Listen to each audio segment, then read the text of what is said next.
As I told you in the last vlog, Jack was very generous. A lot of people in the area in the 1970s already knew of Jack's generosity and kindness. In fact, Jack told me a lot of the area pastors would show up to visit Jack just before lunchtime, and they were more than happy to partake of Jack's giving nature by letting him pay for the bill. For all of them, all the time. And Jack never complained. He just was kind and paid the bill. Maybe they thought he was rich. I'll tell you more about that false assumption another time. Back to the story. This continued a number of years until Jack decided to expose the Roman Catholic system. Then Jack didn't see hide nor hair of those friends. 2 years after Alberto first came out, one of them called him on the phone. "Jack, are you still around?" Jack said, "I'm around. Where have you been?" Jack kept to his task, writing gospel tracts and telling Alberto's story, even when his own friends deserted him. Some folks doubted when Jack said the Lord told him to work with Alberto Rivera and publish his story. So I've been trying to put together what I can of Alberto's story, and I've been thinking about a note Alberto wrote to his father on the back of an interesting photograph. This might unlock what happened to Alberto after he left the Seminario Bíblico Latinoamericano. Would you like to see it? And would you like to hear what I found? Hi, I'm David Daniels from Chick Publications. Alberto Rivera had told Jack, "If you expose the whore of Babylon, it may cost you your company, your wife, your daughter, your friends, everything."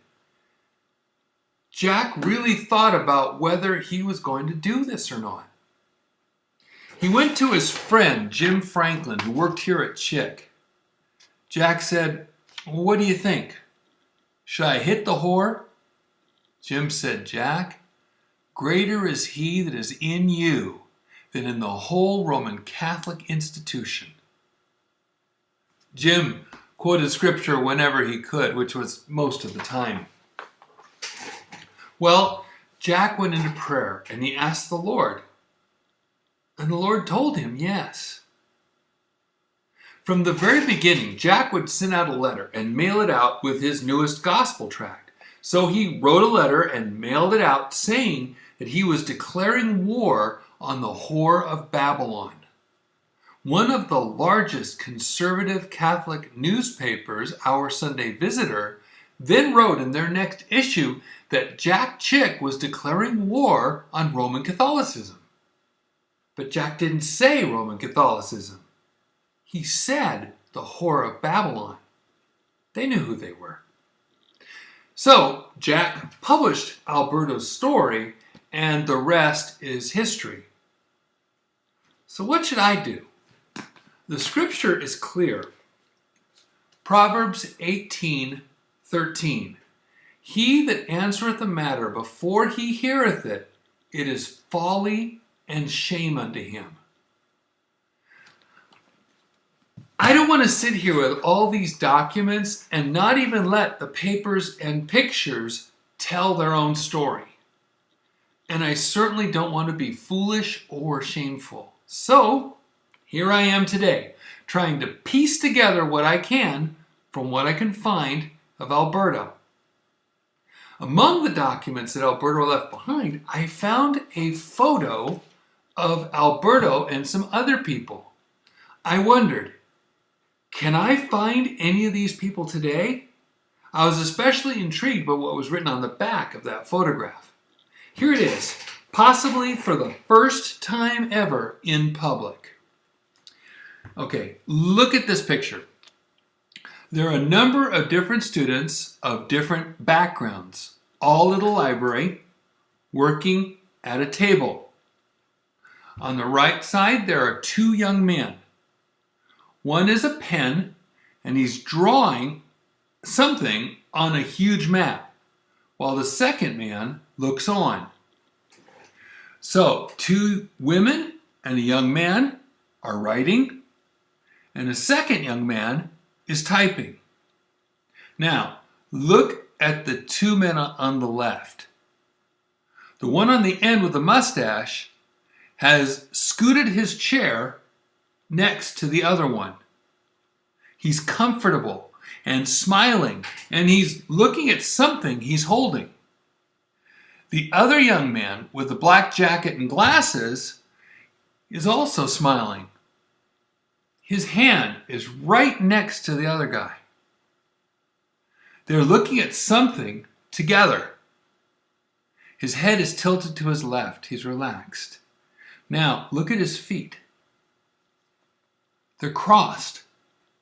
He isn't going anywhere. He's very comfortable.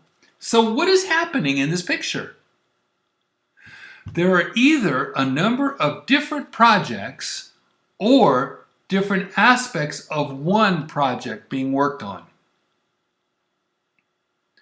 Everyone's papers are on top of the others, which indicates they are using what they can of all the documents. These clearly look like students in a library doing a joint project. It reminds me of seminary days at Fuller.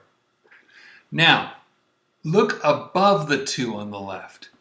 There's a pen-written star on the top of each of their heads. Can you figure out who they are? Now, look at the back of the photo. The handwriting isn't super clear, but it's to mi padre, his father, and someone else, con todo cariño de Alberto, with warm affection from Alberto. Underneath is the location, Golfito. That is in Costa Rica, about 288 miles south of the Seminario Latinoamericano in San Jose. So now Alberto is in Golfito. But look at the date, 6/2/58. June 2nd, 1958 is almost 2 years after Alberto hastily left the Seminario. And look what Alberto wrote below. Plutarco y yo discutimos un plan misionero. Plutarco and I are discussing a missionary plan. That is certainly what it looks like, especially when you know this is a Methodist school of some kind. But let me back up. I sent this photo to a missionary friend of mine. He wrote back to me. If this is who I think it is, it's Mr. Plutarco Bonilla of the United Bible Societies of Costa Rica, end quote. So now I had two questions. Could this be Plutarco Bonilla? And if so, what can I find out about him? I'd love to take you on the whole journey to finding information, but since this is a vlog, let me sum up. I've looked up everything I can about this Plutarco Bonilla Acosta. And this is what he said in various interviews, translated into English over the years. He was born December 2nd, 1935. Alberto was born September 19th, 1935, 2.5 months before Plutarco.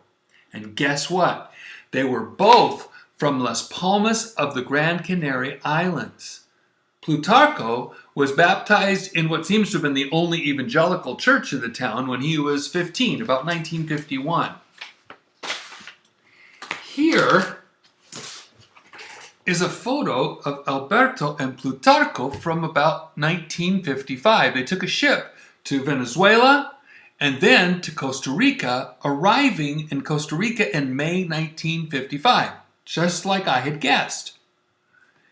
In 1957, he married Marta Fernandez of Chile and had 3 children. She sadly died in 1963. He later married Esperanza Rios of Costa Rica. That's all in here. Plutarco was a constant traveler. He studied at Princeton, Athens, Greece, Madrid, and he taught in 3 different American colleges and seminaries. He went on to be the pastor of the Methodist Church in San Jose and an advisor for the 1995 revision of the Reina Valera of the United Bible Societies. Plutarco earned a Master of Theology at Princeton and a degree in Philology, Linguistics, and Literature from the University of Costa Rica. In 2014, he was honored with an honorary doctorate of divinity by the South Florida Center for Theological Studies. And after all his travels and work, Plutarco came back to Costa Rica and became the rector of the Seminario Bíblico Latinoamericano. So, was it actually this Plutarco that is in Alberto's photo that he sent to his dad? It sure looks like the earlier photo of Alberto and Plutarco. So, I put the word out, and a brother sent me Plutarco's email address. I asked him some questions. He was extremely kind, and he wrote me right back. He wrote, quote, "Long time ago, and for very serious reasons, I decided not to speak to any person about Mr. Rivera," end quote. But he did tell me 2 things in his letters just a couple days ago. One, he and Alberto did come together to the SBL, the Seminario Bíblico Latinoamericano. So that photo by the boat is a genuine one of Alberto and Plutarco.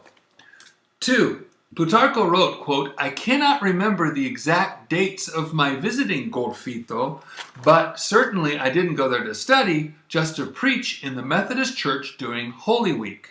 In Costa Rica, I have studied in the SBL, Seminario Bíblico Latinoamericano, and in the UCR, University of Costa Rica, only." So, now we know Plutarco did visit the Methodist group in Golfito where Alberto was. We know Alberto is on the end. So that is indeed Plutarco Bonilla Acosta right next to him. There are only 2 problems. June 2nd isn't Holy Week. That was Palm Sunday to Easter, March 30th to April 6th, 1958.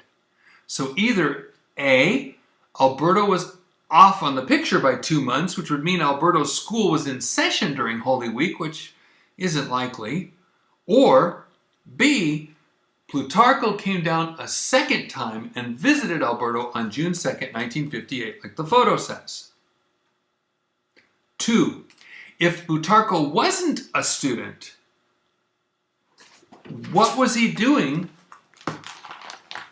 discussing a missionary plan with Alberto? Was he just a visitor? He's just younger than Alberto, so he's not his supervisor.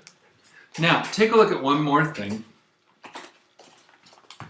That same year, 1958, was the 35th annual session of the Provisional Annual Conference of Central America of the Methodist Episcopal Church, which met in Nuevo Cristobal, Colón, Panama.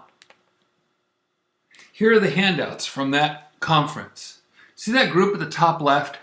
The guy in the front row, one person from the right, is Alberto Rivera. See the listing of circuit preachers on the right page? Listed in Golfito y Circuitos, Golfito in the circuit, under Puerto Cortés y Circuito is Alberto Rivera. This started to really make sense. With the authority given him as a circuit preacher, Alberto could quickly affect a number of congregations, as many as were on his circuit. He once said he messed up a good many churches. As a Methodist circuit preacher, he could enter quickly, cause havoc, and leave just as quickly to the next church on the circuit.